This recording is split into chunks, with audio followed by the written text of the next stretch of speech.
Hey y'all, welcome back. My name is Crystal, and we're just gonna do a book chat video today. This is my weekly wrap up. Although it's a day late, but that's okay. Hope that everyone is doing well. Hope you had a good reading week this past week. And I finished 3 things, so I did pretty good. I think so. And let's get into it. So I finished up This Tender Land by William Kent Kruger. I did listen to it on audio, and it was narrated by Scott Brick, who is one of my favorite audiobook narrators. I just absolutely love him. I love how he narrates. Anyway, so that had a little something extra to the story for me, but this is a historical fiction novel, and it takes place in like the early 1930s here in the U.S. And we start out, we're at basically a school. It's one of those terrible residential schools that indigenous children were ripped from their families and forced to go there. So that's our setting as we open up the book, and we actually have two children, Odie and Albert, who they're white kids, but their parents have passed away, and so they sort of just got pushed off to this school, and so they've been going there for a few years now. That's sort of the setting, and of course it's one of these awful schools, so it's not a very good place. It's run by a pretty awful person, and she's just really not kind, and the children are not treated well. They are abused, and it's rough. But something happens, and the two kids, Odie and Albert, they end up having to run away because something has happened, and they take a couple of kids with them, another little boy named Moses and a little girl named Emmy, and they just kind of set off on the river on a canoe to try to find safety, try to find a new place to call home, that sort of thing.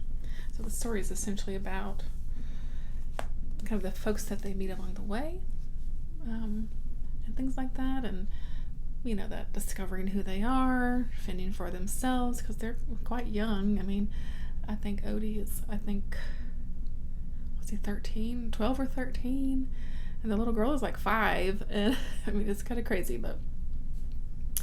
and so, like I said, they meet kind of characters along the way, and this time period, of course, we're getting into this era of the Depression period. There's a lot of people that are trying to find work, and they're on the move, and all kinds of sorts. A lot of people are kind of down and out, and just really trying to, kind of make the best of it, and things like that. So we do see some of that in here, which I thought was done really well. And overall, I thought this was really quite lovely. It was a really nice story, and some, very emotional, and it was just following these kids. I mean, I don't know, just on the river. Like, how are they even, they make some bad decisions. There's a bit of naivete, whatever. That goes along with that too, because they are just kids, and overall, I thought it was really well. I enjoyed it. I gave it back 3.5 stars. It was enjoyable. There is one thing.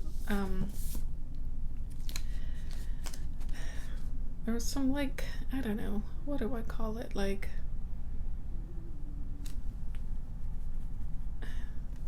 Leaning towards the positive all the time. Always trying to see the bright side of things, which, I don't know, maybe helps people in bad situations when they're, and there was some religious undertones into it, which for me just, doesn't do much for me personally. But of course the commentary here on the residential schools, I thought was done really well.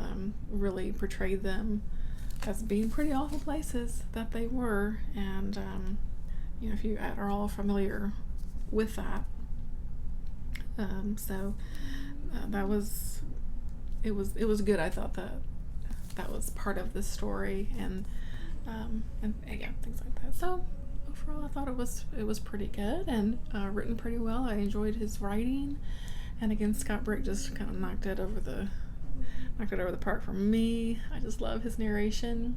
So yeah, it was enjoyable. So finished that one up. And let's see. I did a buddy read over with Kelly from Kelly Hecton Books. I'll link her down below. We buddy read My Best Friend's Exorcism by Grady Hendrix, and I loved this one. Oh my gosh, I really ended up really liking this one. So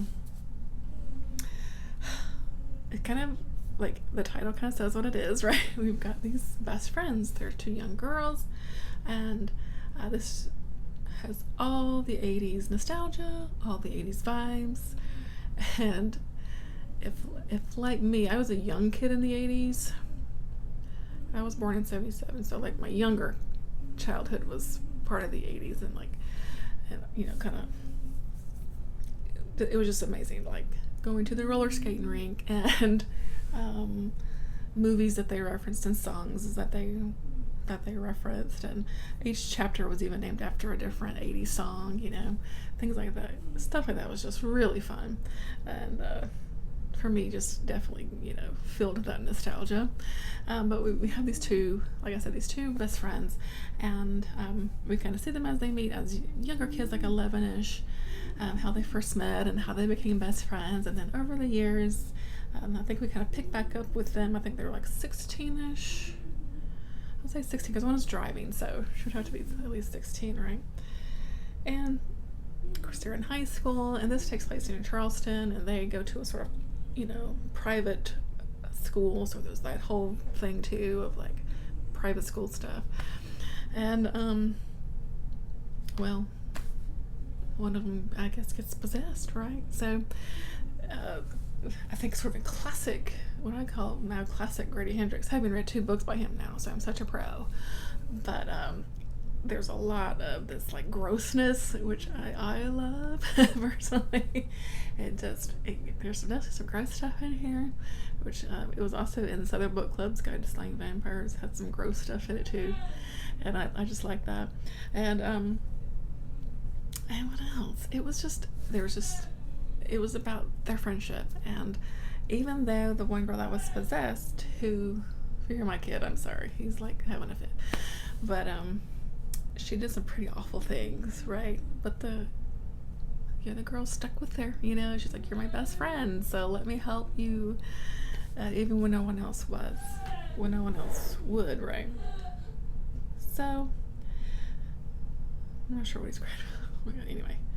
So yeah, I really loved it, and yeah, I don't know what else to say. I just thought it was really fun.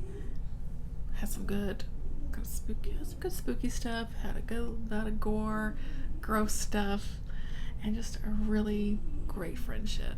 The friendship was definitely at the forefront here, and as someone who is a girl, I thought that's what friendships were like when you were, you know, when you're 15 and 16, and you're trying to figure things out together. And yeah, I thought it was great. So I was so glad I finally read this one. Thanks to Kelly for buddy reading with me to get that off my list. So yeah, I loved it. 4.5 stars for me. The R word was used once in this, and I usually deduct when I hear that, when that word is in a book. I usually take off 1/2 star. That's just me, but anyway.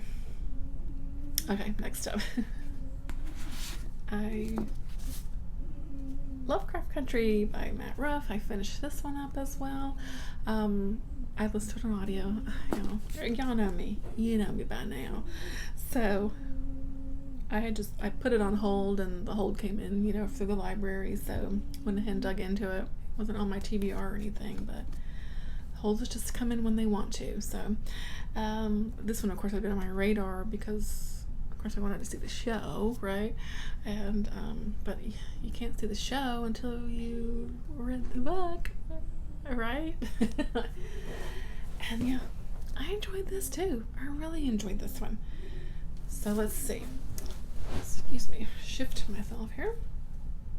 So we take place, it's about the 1950s here in the US, and we have our, what's our main character's name? Atticus. How could I forget that? It was such a cool name. Atticus Turner. He's a young man, and he is a veteran as well. He was served in the Korean War, and he was sort of living like in Florida, and he gets this letter from his dad, and it's like, his dad have kind of a rocky relationship, but it sounds like his dad needs help, and so he's like, okay, let me go up there and help. So he's driving up to Chicago, and of course this being the 1950s, yeah, Jim Crow is a thing in this, of course, the southern states, and even just racism in general, like everywhere. So that's fun. It's not fun. It's not fun for dear Atticus, that's for sure. But let's see. Anyway, I'm getting off on a tangent, but basically this story is told through shorter stories that are kind of interconnected through the characters, if that makes sense.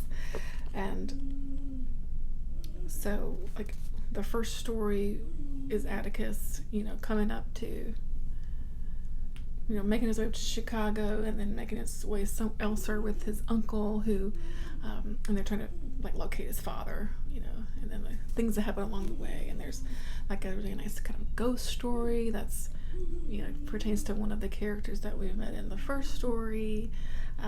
There is a bit of cosmic horror, scary story. Again, that's involves a character, related to one of the other characters, that kind of thing. Now there is like an overarching story, of course, that is a thread throughout.